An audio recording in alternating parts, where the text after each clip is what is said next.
Goldfish are a species of carp, and domestic goldfish were first bred nearly 1,000 years ago in China. Wild goldfish, who typically appear silver in color, were consumed by ancient Chinese people. This led to the discovery of genetic variants displaying different colors, namely yellow and gold. These colorful fish were saved from the dinner table and placed in ponds where they were collected. After a couple hundred years, the color varieties became mainstream as pets kept in handmade jars. Today, these fish have traveled all over the world, and more than 200 breeds of domestic goldfish exist. It's due to this popularity that these fish have become an invasive species in many places, meaning they certainly aren't facing any population threats. Goldfish in non-native habitats, such as the Americas, Europe, and Africa, can negatively impact the local environment. So goldfish pet owners are strongly advised not to release goldfish into waterways or flush them down the toilet. Native habitats for goldfish include Eastern Asian countries. They're hardy creatures, not unlike the koi we've discussed in a previous episode, and goldfish can thrive in what one might call sludgy environments. They can tolerate high levels of salt in the water as well as large ranges of temperature.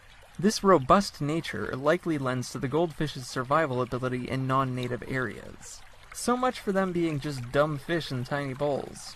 It's pretty commonly believed that goldfish can only remember the past 3 seconds. This is entirely false. In studies, fish in general have been found to have excellent memories, having the capacity to recall a sound they associate with the offering of food months after being released into the wild.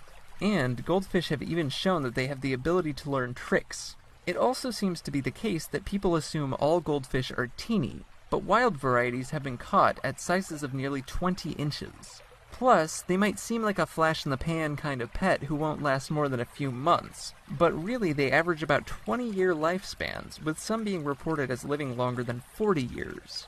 It's also pretty cruel to keep a goldfish in a tiny bowl with no room to stretch their fins. There have been cases of goldfish being observed swimming 140 miles in a single year. That's an average of more than a third of a mile per day. Something else that's neat about goldfish are that their eyes are pretty similar to ours, in that they can see the same colors we can. This is a trait we don't even share with some of our closest primate relatives. Oh, and they can hear and even differentiate between sounds. Also, goldfish might seem like boring animals, but in their native land they're viewed as symbols of prosperity, like goldfish. Get it? In the wild, goldfish sometimes form loose schools and live in slow-moving or completely stagnant waterways. Here, they eat plants, insect larvae, plankton, and small crustaceans. Goldfish breed in the warmer months of the year, and females can lay thousands of eggs during spawning. The eggs are left unprotected by either parent and will hatch within a week. It takes about 2 years for goldfish to reach sexual maturity. In the wild, goldfish have to watch out for herons, turtles, and other fish. In captivity, they have to watch out for hungry house cats.